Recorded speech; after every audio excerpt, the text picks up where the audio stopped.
Today we're getting all up in there.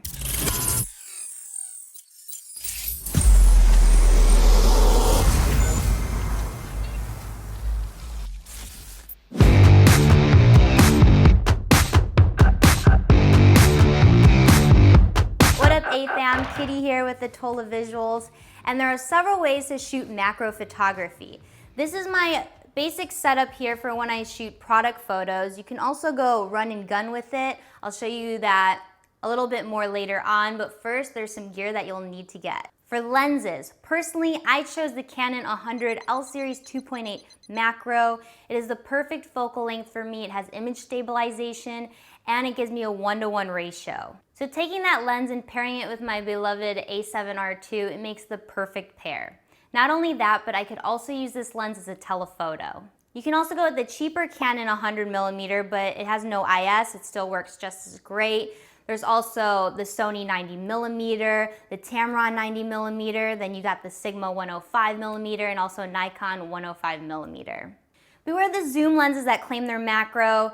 It gets kind of iffy because they're not a 1:1 ratio, they're probably 1:2, 1:4, which means that you can't fill the frame like you can with the 1:1, and it's not a true macro, so you can't get in as close, but you can crop in depending on what kind of camera you're shooting on. You can also purchase those extension tubes, which will turn your regular lenses into macro lenses. However, you're gonna need a lot more light. Speaking of lighting, you'll need lighting. So because you're so close to an object, you're gonna have to close down the aperture as much as you can, which in turn means that you need a lot of more light because it has such a small hole. Hey, it's true. You can get away with natural light, however, just know that you're gonna be working with a shallower depth of field. So if that's something you're going for, then skip this step and move on. I've used continuous lighting before and I noticed that it wasn't outputting enough power, especially for the smaller objects where I wanted most of it in focus. So now I use 2 off-camera flashes for the most part, and they do just fine. You also don't have to plug them in because they're all battery powered. Whatever light you'll be using, be sure to strap on some diffusion. I use the Speedbox 60 SMDV. I have a review video for that if you want to check that out. And I also use a bounce card. On the run, I'll typically use a diffusion that comes with my Nissan 60, or I'll use a Gary Fong Dome. And those are really great. So here's a few shots from the mushroom factory. Gear up, Kitty. I'm ready. Let's go.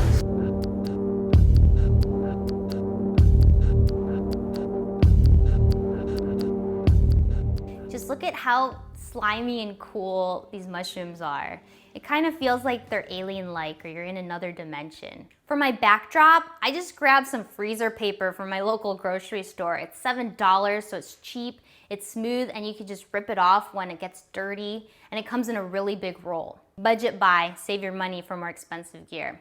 I know they sell those photography product boxes with the diffusion, but I feel like I don't have enough room to actually position my lighting and bounce the light how I want to. It's very constricting, even in the inside if you have bigger items and you need to adjust small little details. So that's why I go with this setup. So you could run and gun with macro photography like I do here in the mushroom farm, but I would suggest to use a tripod if you can, especially if your lens has no image stabilization and you have twitchy hands.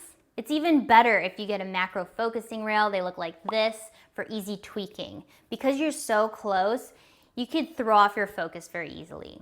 I also find it best to shoot macro photography in fully manual mode. If you want to be extra safe, you could get a remote to push the shutter. In general, this helps with avoiding blurry images. Come on, I'll show you my setup. Edit, cut, boom!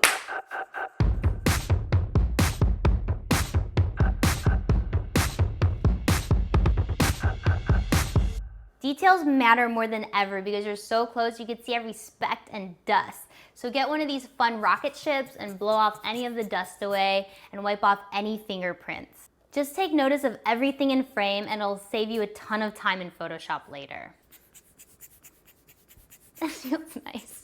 Small products like jewelry are great for macro photography, also getting the little details of bigger items. Then you have the nature photographers that shoot those awesome insect photos and plants and flowers. And if you want food to look amazingly delicious, get a macro lens.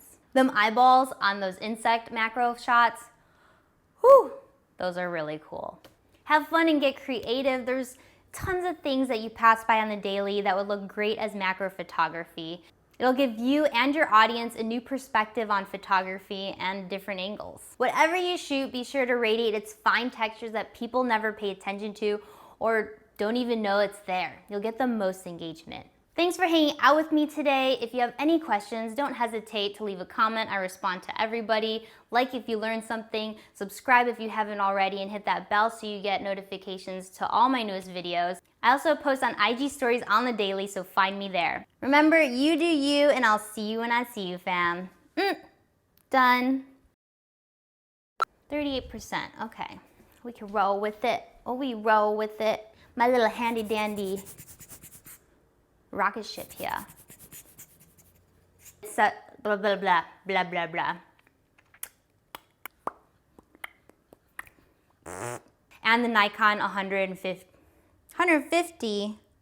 Girl. Don't be saying the wrong numbers here. It's fine details that people...